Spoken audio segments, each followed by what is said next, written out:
సంతానం కలిగిస్తానని మాయమాటలు చెప్తాడు. ప్రత్యేక పూజలు, తాయెత్తులు, యజ్ఞాలు అంటూ లక్షలు వసూలు చేస్తాడు.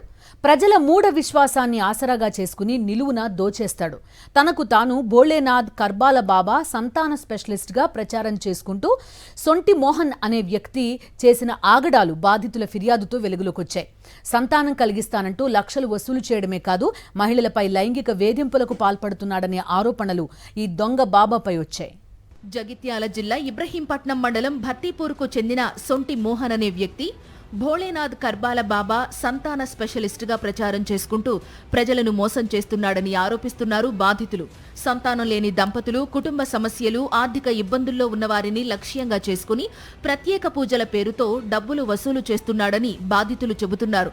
మహిళలను మాయమాటలతో నమ్మించి వ్యక్తిగత ప్రయోజనాలకు వాడుకున్నాడని ఆరోపణలు కూడా వినిపిస్తున్నాయి. నిజామాబాద్ జిల్లా కోనసముందర్కు చెందిన భార్గవి, రాజేశ్వర్ దంపతులకు సంతానం లేదు. ఆస్పత్రుల చుట్టూ తిరుగుతున్న సమయంలో కిరణ్, అఖిల్ అనే వ్యక్తులతో పరిచయం ఏర్పడింది. సంతానం కోసం భోళేనాథ్ కర్బాల బాబా వద్ద పూజలు చేయిస్తే ఫలితం ఉంటుందని వారు నమ్మించడంతో మోహన్ బాబాను సంప్రదించారు. పూజా సామాగ్రి కోసం 50,000 అవుతుందని చెప్పగా 40,000 చెల్లించారు. తన అనుచరులు కిరణ్, అఖిల్లతో కలిసి బాధితుల ఇంటికి వెళ్లి పూజలు చేశారు మోహన్ బాబా.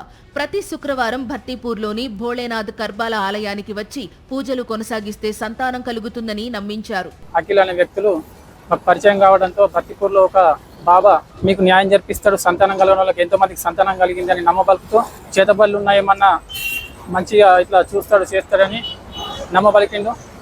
ఆ నమ్మబలకడంతో మేము వెళ్ళడం జరిగింది, భర్తీపూర్ గ్రామానికి వెళ్ళడం జరిగింది. అప్పటికి మా దగ్గర నుంచి డబ్బులు ₹1,00,000 డిమాండ్ చేసి మేము అంతగానం కావు ఇంతగానం కావని ప్రాధేయపడడంతో 40,000 రూపాయలు 2 సార్లుగా 80,000 రూపాయలు తీసుకోవడం జరిగింది.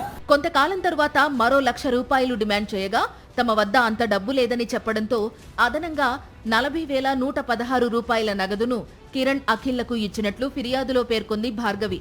పూజలు నిర్వహించి సంవత్సరం గడిచినా ఎలాంటి ఫలితం లేకపోవడంతో తమ డబ్బులు తిరిగి ఇవ్వాలని కోరగా మోహన్ బాబా, అతని అనుచరులు తమను చంపేస్తామని బెదిరిస్తున్నారని బాధితులు ఆరోపిస్తున్నారు. శుక్రవారాల్లో దర్గాల వద్ద, సోమవారాల్లో దేవాలయాల వద్ద ప్రత్యేక పూజలు నిర్వహిస్తూ హిందూ, ముస్లింలను ఆకర్షించే ప్రయత్నం చేశాడని స్థానికులు చెబుతున్నారు.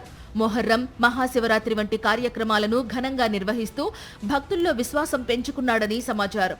ట్రస్ట్ల పేరుతో విరాళాలు సేకరించి వాటి వినియోగంపై స్పష్టత లేకపోవడంపై కూడా అనుమానాలు వ్యక్తమవుతున్నాయి. ఇదిలా ఉండగా మోహన్ బాబాకు మహిళలతో సంబంధం ఉన్నట్లు ఫోటోలు, వీడియోలు సోషల్ మీడియాలో వైరల్ గా మారాయి. సంతానం కలుగుతుందని నమ్మించి మహిళలను లొంగదీసుకుని లైంగిక కోరికలు తీర్చుకున్నాడనే ఆరోపణలు కూడా వినిపిస్తున్నాయి. పూజల పేరుతో అమాయక ప్రజల నుంచి లక్షలు వసూలు చేస్తూ సమాజంలో పెద్ద మనిషిలా చలామణి అవుతున్నాడనే విమర్శలు వ్యక్తమవుతున్నాయి. మరికొందరు బాధితులు కూడా పోలీసులను ఆశ్రయించేందుకు సిద్ధమవుతున్నారు.